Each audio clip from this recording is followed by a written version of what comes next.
20 तारखेला काय करताय? मतदान ना? गुड, एकदम बरोबर. पण मतदान करण्यासाठी उचललेलं बोट ईव्हीएमच्या बटनावर पोहोचेल या दरम्यान आठवा, उद्धव ठाकरेंनी त्या 2.5 वर्षात अवघा महाराष्ट्र कसा घशात घातला. बटन दाबण्यापूर्वी आठवा, पालघरमध्ये जिवंत जाळण्यात आलेले साधू, हिंदू सणांवर आणल्या गेलेली बंदी, metro, bullet train, Atal Setu व पुणे रिंग रोडची बंद झालेली कामं आणि महाराष्ट्र हिताची केलेली प्रतारणा. आणि आठवा, कशा प्रकारे या महाआघाडीने आमच्या हक्काच्या एअरबस, टाटा आणि बल्क ट्रक पार्क यासारख्या करोडो रुपयांच्या प्रकल्पांना महाराष्ट्राच्या बाहेरचा रस्ता दाखवला आणि आमच्या मुलांना बेरोजगार केला.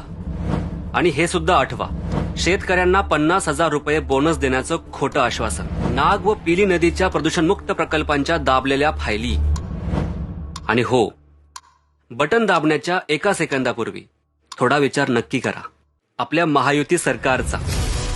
महायुती सरकारने समृद्धी महामार्गाची निर्मिती केली, अटल सेतू निर्माण केला, मराठी भाषेला अभिजात भाषेचा दर्जा मिळवून दिला, महिलांसाठी माझी लाडकी बहीण योजना, अन्नपूर्णा योजना व अर्ध्या दरात बस प्रवास सुरू केला, शेतकऱ्यांना सन्मान निधी व शेतामध्ये मोफत वीज दिली. आता या सगळ्यांचा विचार करूनच आपल्या मताचं बटन दाबायचंय. महाविकास आघाडीला देऊ नका थारा, नाहीतर महाराष्ट्राचे वाचतील 3-13. जय हिंद, जय महाराष्ट्र.